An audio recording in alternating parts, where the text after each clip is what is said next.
என் அன்புக்குரியவர்களே, நம்முடைய இரட்சகரும் மீட்பருமாம் இயேசு கிறிஸ்துவின் நாமத்தில் உங்களை அன்போடு கூட வாழ்த்துகின்றேன். ஒரு மாதத்தை கடந்து வர ஆண்டவர் உதவி செய்தார்.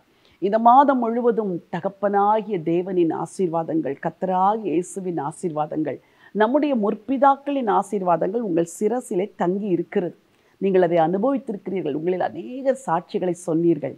இந்த மாதம் முழுவதும் நடத்தின ஆண்டவர் வரப்போகிற மாதத்திலும் உங்களை அருமையாய் நடத்துவார். உங்களுக்குள் இப்பொழுது ஒரு யோசனை, இந்த வரப்போகிற மாதம் எப்படி இருக்கும், கர்த்தர் எப்படி நடத்துவார், நான் என்ன செய்ய வேண்டும், தேவன் என்ன வார்த்தை தருவார், அதையெல்லாம் ஒதுக்கி வைத்துவிட்டு கர்த்தர் உங்களிடத்தில் என்ன எதிர்பார்க்கிறார் என்று இந்த நாளெல்லாம் காத்திருந்து ஜெபம் பண்ணுங்கள், ஆயத்தமாகுங்கள். புதிய மாதத்திற்குள் பிரவேசிக்க உங்களையே நீங்கள் ஆயத்தப்படுத்திக் கொள்ளுங்கள். ஒரு வசனத்தை நான் வாசிக்க விரும்புகிறேன். 128 சங்கீதம் 1வது வசனம். கர்த்தருக்கு பயந்து அவர் வழிகளில் நடக்கிறவன் எவனோ அவன் பாக்கியவான். எனக்கு அன்பானவர்களே, வரப்போகிற மாதம் எப்படி இருக்கும் அதெல்லாம் கவலைப்பட வேண்டாம். ஒன்றே ஒன்று, நான் கர்த்தருக்கு பயந்து அவர் வழிகளில் நடப்பேன். நீங்கள் ஆண்டவருக்கு பயந்து அவர் வழிகளில் நடந்தால் நீங்கள் பாக்கியவான்கள். ஆசீர்வாதங்கள் தானாக வரும். ஆனால் நீங்கள் ஆண்டவருக்கு பயப்படும் பொழுது அவர் தருகிற ஆசீர்வாதங்கள் பின்னாக வரிசையாய் சொல்லப்பட்டிருக்குது. உன் கைகளின் பிரயாசத்தை நீ சாப்பிடுவாய், உனக்கு பாக்கியமும் நன்மையும் உண்டாயிருக்கும். உன் மனைவி உன் வீட்டோரங்களில் கனி தருகிற திராட்சை கொடியைப் போல் இருப்பாள். உன் பிள்ளைகள் உன் பந்தியை சுற்றிலும் ஒலிவ மர கன்றுகளைப் போல இருப்பார்கள். இதையெல்லாம் சொல்லிவிட்டு கர்த்தர் சீயோனிலிருந்து உன்னை ஆசீர்வதிப்பார். நீ ஜீவனுள்ள நாளெல்லாம் எருசலேமின் வாழ்வை காண்பாய் என்ற ஒரு ஆசீர்வாதத்தை உங்கள் சிரசின் மேல் வைக்கிறார்.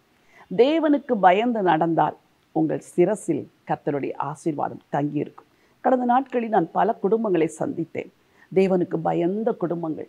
அந்த குடும்பங்கள் செல்வ செழிப்பாய் வாழுகிறதை நான் பார்த்து ஆச்சரியப்பட்டேன்.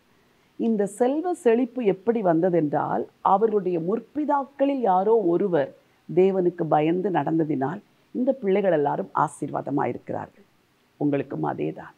இன்றைக்கெல்லாம் கேளுங்கள், ஆண்டவரே, நான் உமக்கு பயந்து நடக்க வேண்டும். வருகிற மாதத்திலே உம்முடைய வழிகளில் நடக்க வேண்டும். Show me your way. ஆண்டவரே, உம்முடைய வழிகளை எனக்கு காண்பியும் என்று கேளுங்கள். ஆண்டவர் காண்பிப்பார். வரப்போகிற மாதத்தில் தேவனுக்கு பயந்து நடக்கும் பொழுது அவருடைய ஆசீர்வாதங்களை நிறைவாய் பெற்றுக்கொள்வீர்கள். இந்த நாளெல்லாம் தேவனுக்கு மனதார நன்றி சொல்லுங்கள், ஸ்தோத்திரம் சொல்லுங்கள், துதிகளை ஏறெடுங்கள், ஆண்டவருக்கு ஆராதனை செய்யுங்கள். புது மாதத்தில் துதியோடு பிரவேசியுங்கள். அவருக்கு பயந்து நடப்பேன் என்று அவருக்கு வாக்கு கொடுங்கள். அவர் சீயோனிலிருந்து உங்களை ஆசீர்வதிப்பார். ஜெபிக்கலாமா? ஜீவனுள்ள தேவனே, அன்பின் ஆண்டவரே, உமக்கு பயந்து உம்முடைய வழிகளில் நடக்கிற பாக்கியவான்களாய் இருமுடைய பிள்ளைகள் ஒவ்வொருவரையும் மாற்றுங்கப்பா. பாக்கியமும் நன்மையும் உண்டாயிருக்கும் என்று சொன்ன உம்முடைய வார்த்தையின்படி உங்கள் பிள்ளைங்களுக்கு பாக்கியமும் நன்மையும் உண்டாயிருக்கும்படி உமக்கு பயந்து நடக்க உதவி செய்யுங்க. உங்கள் வழிகளை இந்த வேத புத்தகத்தில் தேடி தேடி தேடி வாசித்து அந்த வழிகளில் நடக்கிற ஒரு கிருபையை உடைய ஜனத்திற்கு வைக்க வேண்டும் என்று சொல்லி ஜெபிக்கிறேனப்பா. கிருபை கூட இருக்கட்டும். ஆசீர்வத்தை வழி நடத்துங்க.